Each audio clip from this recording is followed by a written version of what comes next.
हाँ, जो कल एक प्रॉब्लम दिया था मैंने, A plus B is forming product.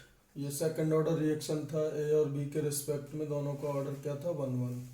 तो इनिशियल कॉन्सेंट्रेशन दिया था ए नॉट, बी का बी नॉट, प्रोडक्ट इनिशियली क्या होंगे 0।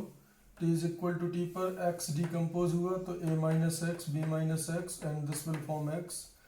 तो according to rate law, rate will be K A to the power 1 B to the power 1 and according to definition of the rate of reaction, इन दोनों का stoichiometric coefficient 1 है, तो minus d a by D t minus d v by D T. अब एक important बात, अगर d a by D t को हम इससे इक्वेट करें तो 3 वेरिएबल हो जाएंगे, ए बी और टी।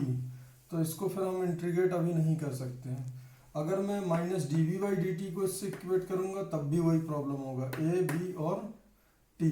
तो अब इसलिए आइडिया ये है, ए की वैल्यू क्या होती है, ए नॉट माइनस एक्स, तो D A naught minus X, तो differentiation of A naught will be 0, so this will become minus D x by D T and minus into minus this will become plus. तो rate of reaction होगा इसका D x by D T. अब देखो ऐसे भी अपन सोच सकते हैं, इसका कितना कंज्यूम हुआ टी टाइम में एक्स, इसका कितना कंज्यूम हुआ टी टाइम में एक्स, तो टी टाइम में एक्स कंज्यूम हुआ तो डी टी टाइम में डी एक्स कंज्यूम होगा। तो rate of reaction will be D x by D T. तो D x by D T will be equal to concentration of A is A naught minus x, concentration of B is B naught minus x। अब देखो इस equation में ये खास बात है कि दो ही वेरिएबल है, एक तो x और एक t। A not be not क्या है, constant, A not be not क्या होंगे, ये तो आपके कांस्टेंट होंगे क्योंकि इनिशियल कॉन्सेंट्रेशन है। अब इसको हम रीअरेंज कर सकते हैं, d x divided by A naught minus x into B naught minus x, d x divided by A naught minus x into B naught minus x is equal to k d t. X कहाँ से कहाँ होगा, initially होगा 0 और x, तो 0 से लेकर x तक इंटीग्रेट करेंगे, 0 से लेकर टी तक टी को इंटीग्रेट करेंगे। अब इम्पॉर्टेंट बात यह है कि इस नंबर को हम क्या लिख सकते हैं, 1 अपॉन ए naught minus x into B naught minus x. अब मार्केट में ऐसा कोई भी फॉर्मूला इंटीग्रेशन का अवेलेबल नहीं है जो इसका इंटीग्रेशन बता सके। हाँ, 1 अपॉन एक्स डी एक्स का तो कर सकते हैं, अगर D x divided by this into this है तो इसका कोई रेडीमेड फार्मूला मार्केट में अवेलेबल नहीं है, इसलिए हमें इनको स्प्लिट करना पड़ेगा। और इसको आपने सीक्वेंशियल सीरीज में करा भी होगा, बहुत सारी जगह अपन करते हैं, अगर इंटीग्रेशन अभी नहीं पढ़ा है तो इसको देखो इस तरीके के क्वेश्चन को कैसे प्रोसीड करेंगे ना। 1 अपॉन ए naught minus x into B naught minus x को मैंने जस्ट क्या करा, ये लीनियर इक्वेशन है, ये भी लीनियर, इनका डिग्री 1 है। तो अगर डिग्री 1 है यहाँ तो फिर ऊपर लेंगे 0 डिग्री, तो A divided by A naught minus X, B divided by B naught minus X. Just मैंने इसको स्प्लिट कर दिया, अब मैं ए और बी की वैल्यू दोनों इक्वेशन को कंपेयर करके सॉल्व कर लूंगा। तो क्या होगा, a into B naught minus a into x, b into A naught minus b into x, ये आएगा b naught a minus a x, b naught b into A naught minus b x divided by this. अब ये दोनों equal है तो ये cancel हो जाएंगे, और इसमें कोफिशिएंट x का क्या है, यहाँ पर 0, यहाँ पे क्या है, इसको मैं लिख सकता हूँ 0x प्लस 1। तो कोफिशिएंट ऑफ x इज 0 और यहाँ पे कोफिशिएंट ऑफ x क्या है, a plus b minus a plus b, so minus a plus b will be equal to 0, तो a plus b will be 0। And यहाँ पे constant term कितना है 1, और यहाँ पे कांस्टेंट टर्म क्या है, v naught a plus b a naught, तो ये हो गया 1। अब यहाँ से मैं ये बोल सकता हूँ कि a is equal to minus b, तो b की जगह माइनस ए पुट कर दिया, a आ गया 1 अपॉन बी नॉट माइनस ए नॉट और b आ जाएगा माइनस ऑफ दिस। तो a और b की वैल्यू यहाँ पे हम पुट कर देंगे। तो अब वापस यहाँ पे आते हैं, वापस यहाँ देखो मैंने क्या करा, b नॉट माइनस ए नॉट कॉमन ले लिया, b नॉट माइनस ए नॉट कॉमन ले लिया, या मैं यहाँ पे लिख देता हूँ क्या आएगा, 1 upon A naught minus x into B naught minus X will be equal to A कितना है, बी नॉट माइनस ए नॉट इंटू ए naught minus X plus 1 upon B naught minus ए नॉट, और माइनस है बी की value minus है, into B naught minus X. तो इसको मैं इस तरीके से कन्वर्ट कर सकता हूँ, और अगर 1 अपॉन बी नॉट माइनस ए नॉट कॉमन ले लिया जाए, so this will become a naught minus x minus 1 upon B naught minus x. इसको हम क्रॉस चेक भी कर सकते हैं कि ये जो हमने लिखा है ये सही है या गलत है। एक बार देखो, देखो ये क्या आ जाएगा, बी नॉट माइनस एक्स, यहाँ से क्या आ जाएगा बी नॉट माइनस एक्स, यहाँ से क्या आ जाएगा माइनस ए नॉट प्लस एक्स, और यहाँ पे क्या होगा ए naught minus x into B naught minus x.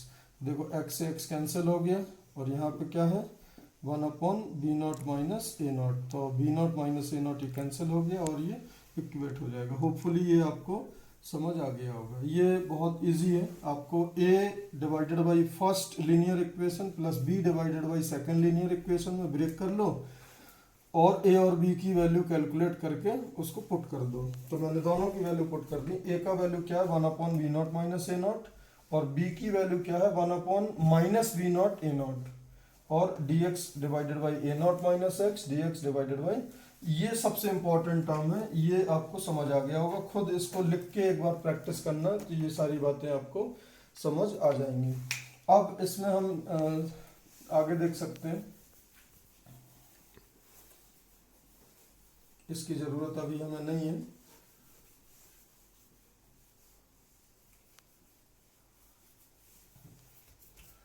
अब देखो, तो फाइनली जब इसका डिफरेंशिएशन करेंगे, हाँ ये देखो 1 अपॉन बी नॉट माइनस ए नॉट कॉमन ले लिया, 1 upon B naught minus A naught, limit 0 to x d x by A naught minus x minus D x by B naught minus x is equal to k t. तो अब ये differentiation है आपका dx divided by x, तो इसका integration क्या होगा ln x। अब अगर ये होता तो माइनस ln x, और अगर ये है तो ln दिस, और माइनस है क्योंकि माइनस x है, तो इसका क्या हो जाएगा minus ln a naught minus x. Clear है? तो minus ln a naught minus x minus ln b naught minus x is equal to k t. और अब ये लिमिट पुट करना है, पहले x और माइनस 0 लिमिट पुट करेंगे। तो पहले जब x लिमिट पुट करेंगे तो क्या आएगा minus ln a naught minus x minus minus minus plus ln a not, जब 0 पुट करेंगे तो ln ए नॉट प्लस, अब ये माइनस माइनस प्लस हो गया तो ln b naught minus x minus ln b naught, क्योंकि जब मैं x 0 पुट करूंगा तो टर्म क्या बचेगा सर बी नॉट, जब x पुट करूंगा तो टर्म क्या आएगा b naught minus x. So this will become your final expression. तो 1 upon B naught minus A naught ln a naught into B naught minus x divided by B naught a naught minus x is equal to k t. तो अब देखो इस पूरी story में आपको direct ये formula याद रखना है इसकी, हाँ लेकिन 2-3 बार घर में प्रैक्टिस आपको करना जरूरी है। ये यहाँ तक कहाँ से आते हैं ये बहुत इंपॉर्टेंट है, यहाँ तक आप पहुँच जाओ और इसको डायरेक्टली याद रख लो। सीधे पहले ए नॉट है, फिर into B naught minus x, फिर नीचे बी नॉट है इंटू ए नॉट माइनस एक्स, और नीचे क्या है 1 अपॉन बी नॉट माइनस ए नॉट। तो this will become k t. अब देखो इसमें इंपॉर्टेंट जो है बात है, ये डायरेक्ट क्वेश्चन इस पे अगर आएगा तो एक अलग बात है, बट क्वेश्चन आने के चांसेस रहते हैं इसमें। ये वाला case 1, if b naught is very very greater than a naught, अगर बी नॉट से बहुत ज्यादा बड़ा है, बी नॉट अगर बहुत ज्यादा बड़ा है ए नॉट से, तो we can write b naught minus A naught will be equal to b naught, और ए नॉट जो होगा ए नॉट माइनस एक्स, ए का कॉन्सेंट्रेशन है तो जो एक्स होगा वो ऑब्वियसली ए नॉट से छोटा होगा। तो फिर और ए नॉट के सामने बी नॉट के सामने जब हमने ए नॉट को नेग्लेक्ट कर दिया है तो हम एक्स को भी नेग्लेक्ट कर सकते हैं। तो बी नॉट माइनस एक्स को हम क्या लिखेंगे बी नॉट, और बी नॉट माइनस ए नॉट को हम लिखेंगे बी नॉट। ये दोनों वैल्यूज जब हम यहाँ पुट कर देंगे तो दिस विल बिकम 1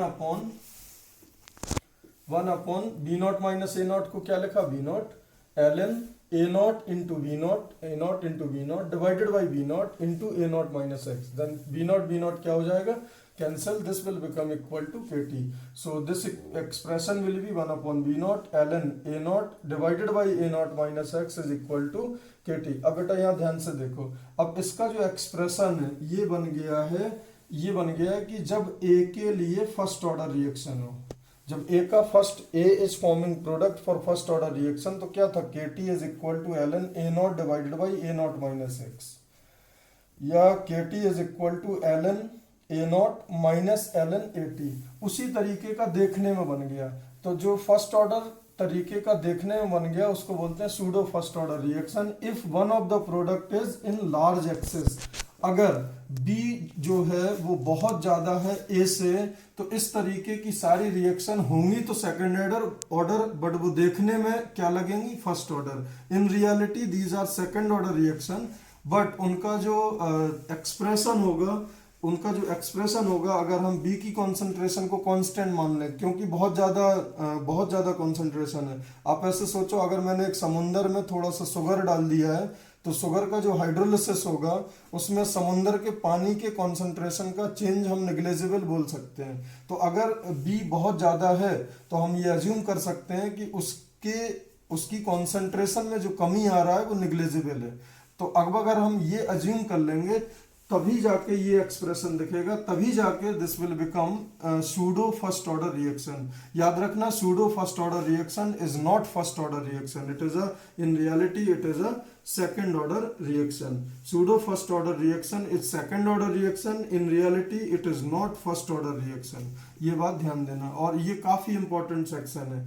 अब क्या होगा, A plus B is forming product, और अगर एक प्रोडक्ट वाटर है और वो भी लार्ज एक्सेस में, तो आप डायरेक्टली फॉर्मूला, इसकी कॉन्सेंट्रेशन B नॉट है, तो आप डायरेक्टली फॉर्मूला यूज करना। आप डायरेक्टली फॉर्मूला क्या यूज करोगे, 1 upon V naught ln A naught by A naught minus x is equal to kt। Directly आपको आंसर मिलेंगे, आपको ओरिजिनल एक्सप्रेशन से सॉल्व करने की जरूरत नहीं है, क्योंकि हमने ऐसा कोई बहुत बड़ा पाप नहीं कर दिया यहाँ। मैथमेटिकली जो पॉसिबल है हमने वही अज्यूम करा है। देखो बेटा, इसमें एक सेकंड केस और बनता है। सेकंड केस है when a naught and b naught are equal, जब दोनों इक्वल हैं। अगर दोनों इक्वल हो गए, उनकी इनिशियल कॉन्सेंट्रेशन इक्वल है और उनका रेट कांस्टेंट भी इक्वल है, तो इसका मतलब A plus B is forming product, ये था पहले, इन दोनों का रेट कांस्टेंट क्या था। अब इन दोनों की इनिशियल कॉन्सेंट्रेशन भी सेम है, लेट्स से ए नॉट, तो इसको तो फिर मैं ऐसे भी लिख सकता हूं ना, 2A इज फॉर्मिंग प्रोडक्ट, और क्या लिख सकता हूं, 2B इज फॉर्मिंग प्रोडक्ट। तो ये अपन ऑलरेडी कर चुके हैं। तो अगर if A not B naught are equal, तो कंफ्यूज मत होना, this will become like 2A is forming product और 2B is forming product. Then आपका जो रेट लॉ आया था वो क्या आया था, 1 upon AT minus 1 upon A not is equal to KT, और we can write 1 upon B naught minus 1 upon BT minus 1 upon B not is equal to KT। दोनों ये वैलिड होंगे, क्यों, क्योंकि इन दोनों का रेट कांस्टेंट भी सेम है, और A plus B is forming product को आप 2A इज फॉर्मिंग प्रोडक्ट भी लिख सकते हो। तो इस तरीके से हो जाएगा, when A not is equal to B not is equal to A not B not, then we can write R is equal to K A to the power 1 B to the power 1, and अगर दोनों की concentration same है, so we can write R is equal to K A to the power 2 K B to the power 2। तो hopefully ये आपको समझ आ गया होगा। तो अब देखो, इस रिएक्शन में जो इम्पोर्टेंट एस्पेक्ट है वो है pseudo first order reaction. Market में ऐसे बहुत सारे क्वेश्चंस हैं जो सूडो फर्स्ट ऑर्डर पे अवेलेबल है। वो होंगे, देखने में क्या होंगे, सेकंड ऑर्डर, देखने में 2 प्रोडक्ट होंगे उनमें, बट एक लार्ज एक्सेस में होगा। तो आप सोचोगे कि भाई इसमें तो पार्शियल फ्रैक्शन करके बहुत बड़ा डेरिवेशन करना होगा, जबकि एक अगर एक्सेस में है तो आपको सीधे सीधे क्या लगाना है, ln A naught by A naught minus x.